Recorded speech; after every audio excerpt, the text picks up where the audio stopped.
மானுடத்தின் வரலாறும் உலகத்தின் சரித்திரமும் இந்தியாவின் தெற்கிலிருந்து தமிழகத்தில் இருந்துதான் துவங்குகிறது. இதை மெய்ப்பிப்பதாக வெளிப்படத் துவங்கியதுதான் ஆதிச்சநல்லூர் துவங்கி கீழடி வரையிலான தொல்பொருள் ஆய்வுகள்.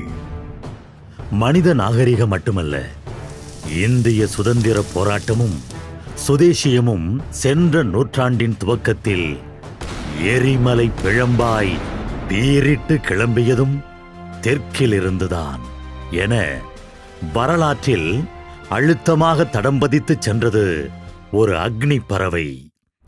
சுதந்திர தாகத்தையும் சுதேசியத்தையும் தனது இரு சிறகுகளாக கொண்டு சுதந்திர போராட்டம் எனும் பெரும் கனலால் ஆதவன் அஸ்தமிக்காத தேசம் என பெருமை ஈட்டிய பிரித்தானிய பேரரசை நடுநடுங்க வைத்து தான் மூட்டிய அக்னிக்கு தன்னையே உரமாக்கிச் சென்ற அந்த மானுட பறவை வள்ளியப்பன் உலகநாத சிதம்பரம் பிள்ளை. சிதம்பரம் பிள்ளையின் பிரசங்கத்தையும் பாரதியாரின் பாட்டையும் கேட்டால் செத்த பிணம் உயிர் பெற்று எழும், புரட்சி ஓங்கும், அடிமைப்பட்ட நாடு 5 நிமிடங்களில் விடுதலை பெறும்.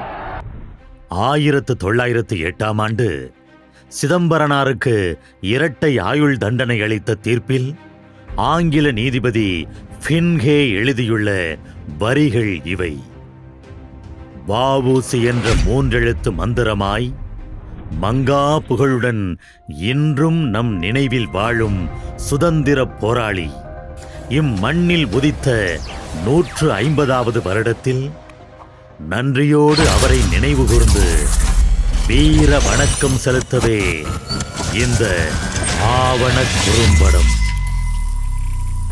அக்னி குஞ்சொன்று கண்டே. முத்து வளம் கொழிக்கும் தூத்துக்குடி மாவட்டத்தில் உதித்த நல்முத்து வ.உ. சிதம்பரனார் 1872ஆம் ஆண்டு செப்டம்பர் திங்கள் 5ஆம் தேதி ஒட்டப்பிடாரத்தில் உலகநாத பிள்ளை பரமாயி அம்மாள் தம்பதியரின் மூத்த மகவாய் முகிழ்த்தார். லட்சுமியும் சரஸ்வதியும் நர்த்தனமிடும் பணக்கார வழக்கறிஞர் இல்லத்தில் பிறந்ததால் வாய்ப்புகளுக்கும் வசதிகளுக்கும் பஞ்சமில்லை. 6 வயதில் வீரப்பெருமாள் அண்ணாவி என்ற தமிழாசிரியரிடம் தமிழும், அரசாங்க அலுவலர் கிருஷ்ணனிடம் ஆங்கிலமும் கற்றார். 14 வயதில் தூத்துக்குடி சென்று புனித சேவியர் பள்ளியில் படித்து அதன் பிறகு திருநெல்வேலியில் இந்து கல்லூரி உயர்நிலைப் பள்ளி, பிறகு தூத்துக்குடி கால்டுவெல் பள்ளி ஆகிய பாடசாலைகளில் கல்வி பயின்றார். அதன் பிறகு சில மாதம் கோட்டாட்சியர் அலுவலகத்தில் எழுத்தராக பணியாற்றினார். காலமும் வரலாறும் அவருக்காக காத்து நிற்கின்ற பொழுது அவரால் எப்படி ஒரு அரசு மேசையில் அடங்கிவிட முடியும்? பணியை உதறி தனது தந்தையின் வழிகாட்டலுடன் திருச்சி சென்று கணபதி ஐயர், ஹரிஹரன் ஆகியோரிடம் சட்டம் பயின்று 1894ஆம் ஆண்டு சட்டத் தேர்வில் தேர்ச்சி பெற்றார். 1895ஆம் ஆண்டு ஊர் திரும்பியவர் ஒட்டப்பிடாரத்தில் வழக்கறிஞர் தொழிலை தொடங்கினார். அதே ஆண்டு வள்ளியம்மையை திருமணம் புரிந்து இல்லறம் புகுந்தார். குற்றவியல் வழக்குகளில் நிபுணர், தகுதி, திறமை, நேர்மையின் உறைவிடம், வெற்றிகரமான வழக்கறிஞர். இப்படி பல பல காரணங்கள் இருந்தன. நீதியரசர்கள் துவங்கி ஊரும் உலகமும் சிதம்பரனாரை போற்றிக் கொண்டாடுவதற்கு. சட்டம் பணம் படைத்தோருக்கு மட்டுமல்ல, சமுதாயத்திலே மிக தாழ்ந்த நிலையில் இருப்போருக்கும் பாதுகாப்பு அளிக்க வேண்டும். ஆனாலும் ஏழைகளுக்காக இலவசமாக வாதாடி வென்று தந்தார். காவல்துறையால் தவறாய் குற்றம் சாட்டப்பட்டவர்களை நீதித்துறையின் தூதனாய் நின்று விடுதலை பெற்று தந்தார். இதனால் அவர் சம்பாதித்தது காக்கி துறையின் கோபம். கழுகின் பார்வையிலிருந்து தன் குஞ்சுகளை மறைத்து வைக்கத்தானே எந்த பறவையும் விரும்பும். 1900ஆவது ஆண்டு உலகநாதரும் தனது மகனை தூத்துக்குடி சென்று பணியாற்ற பாதுகாப்பாய் அனுப்பி வைத்தார். எங்கிருந்தாலும் வைரம் வைரம்தானே. தூத்துக்குடியிலும் சிதம்பரனார் வழக்கறிஞர் தொழிலில் புகழ்கொடி நாட்டினார். 19ஆம் நூற்றாண்டு பிறந்தபோது தன் வீட்டிலும் தனது முதல் பிள்ளை பிறப்பை எதிர்பார்த்திருந்த சிதம்பரனாருக்கு தலைப்பிரசவத்தில் அவர் மனைவி வள்ளியம்மை இறந்த சோகம் நிகழ்ந்தது. சில காலம் கழித்து வ.உ.சி.யின் பெற்றோர் மீனாட்சி அம்மாள் என்ற பெண் பார்த்து 1901ஆம் ஆண்டு செப்டம்பர் மாதம் 8ஆம் தேதி அவருக்கு மறுமணம் முடித்து வைத்தனர். அக்காலத்தில் வழக்கறிஞர் தொழிலில் இருப்போரே அரசியலில் ஈடுபடுவர். 1892ஆம் ஆண்டு படித்துக் கொண்டிருக்கும் காலத்திலேயே பால கங்காதர திலகரின் தீரமிக்க எழுத்து செயல்களால் கவரப்பட்ட வ.உ.சி. அவர்கள் திலகரை தனது குருவாக வரித்துக் கொண்டு வழக்கறிஞர் தொழிலை தாண்டி அரசியல் மற்றும் சேவை பணிகளில் கவனம் செலுத்தினார். வணிகம் செய்ய இந்தியா வந்த ஆங்கிலேயர் இந்திய ஆட்சியுரிமையை கைப்பற்றி நாட்டின் செல்வங்களை கொள்ளையடித்தனர். எந்த வணிக பாதையில் வெள்ளையர் இங்கு தடம் பதித்தனரோ அதே வணிக பாதையை கையில் எடுத்து அவர்களை நாட்டை விட்டு துரத்த வேண்டும் என சாதுரியமாக திட்டமிட்டு சுதேசியத்தை முன்னெடுத்தார் சிதம்பரனார். தர்ம சங்க நெசவு சாலை, தூத்துக்குடி கைத்தொழில் சங்கம், வேளாண் சங்கம், சுதேசி பண்டக சாலை, சுதேசி பிரச்சார சபை ஆகிய அமைப்புகளை உருவாக்கி தூத்துக்குடியிலும் திருநெல்வேலியிலும் மக்கள் செல்வாக்குமிக்க தலைவராக சிதம்பரனார் உருவானார். அந்நிய நாட்டுப் பொருட்களை வாங்குவதில்லை, ஏற்கனவே வாங்கிய பொருட்களை எரிப்பது, சுதேசி பொருட்களையே வாங்குவது என சிதம்பரனாரின் கொள்கை முழக்கங்கள் மக்களிடையே செயல் வடிவம் பெற பிரிட்டிஷார் கதிகலங்கி போயினர். ஆங்கிலேயரின் பலம், அவர்களது கப்பற்படை மற்றும் கப்பல் வணிகம். அதை வீழ்த்தினால் இந்திய மண்ணை விட்டு அவர்களை எளிதாக விரட்டலாம் என்பதை புரிந்து கொண்டார் சிதம்பரனார். கடல் ஆதிக்கத்தில் மாவீரன் நெப்போலியனாலும் வீழ்த்த முடியாத பிரிட்டிஷாரை ஒரு மன்னனுக்குரிய போர் வியூகத்துடன் மதிநுட்பத்துடன் எதிர்கொண்டு வெற்றியும் பெற்றார்.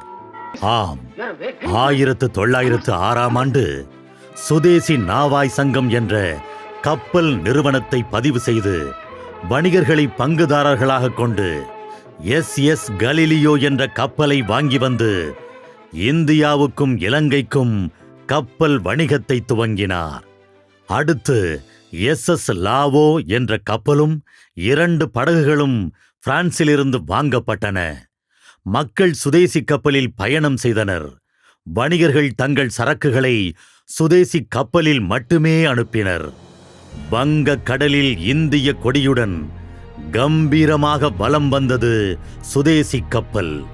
ஆங்கிலேயர்களின் பிரிட்டிஷ் இந்தியன் நேவிகேஷன் கம்பெனி கப்பலால் இந்த போட்டியை சமாளிக்க முடியவில்லை.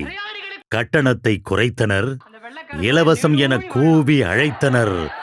ஒன்றும் நடக்கவில்லை. உலகின் 1/3 பங்கு நிலப்பரப்பை ஆண்ட பிரிட்டிஷ் சாம்ராஜ்யத்தின் வரலாற்றில் அவர்கள் அடிமைப்படுத்திய தேசத்திலிருந்து இப்படி ஒரு சவாலை, எதிர்வினையை அதுவரை அவர்கள் கண்டதில்லை. வீழ்த்தப்பட்ட தேசத்தில் ஒன்று சுதந்திரம் வேண்டி கூட்டம் கூட்டமாய் போராட்டம் நடத்துவார்கள், அல்லது ஆயுதமேந்தி போரிட்டு வீழ்வார்கள். பிரிட்டிஷ் கப்பல் வணிகத்திற்கு இதுபோல ஆபத்து வந்ததில்லை. 1906ஆம் ஆண்டு கப்பல் வணிகத்தில் வென்று இந்திய வணிகர்களுக்கு உறுதுணையாய் நின்ற வ.உ.சி. அவர்கள் அடுத்து உள்நாட்டில் தொழிலாளர் ஆதரவு நடவடிக்கையில் இறங்கினார். தூத்துக்குடியில் கோரல் மில் என்ற நூற்பாலை அதன் தொழிலாளர்களை கசக்கி பிழிந்து வந்தது.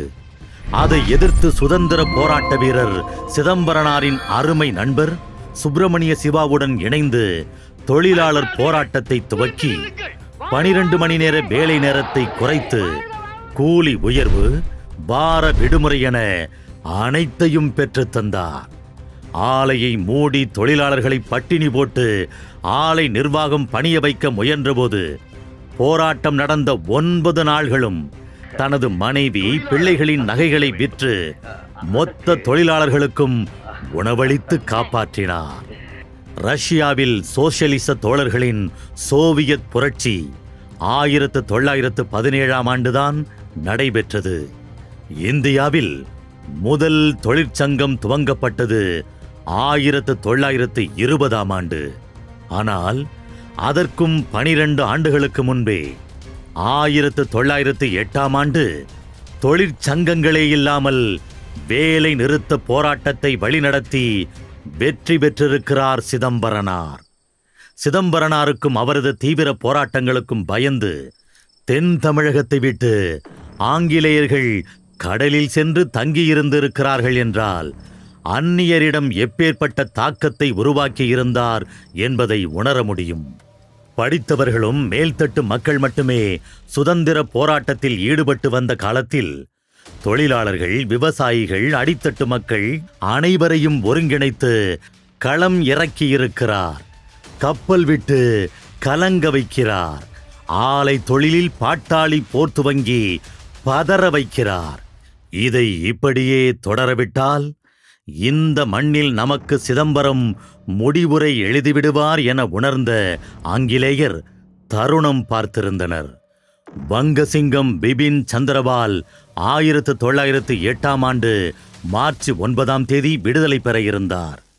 அதற்கு விழா எடுத்து தூத்துக்குடியில் கொண்டாட வ.உ.சி. திட்டமிட்டார்.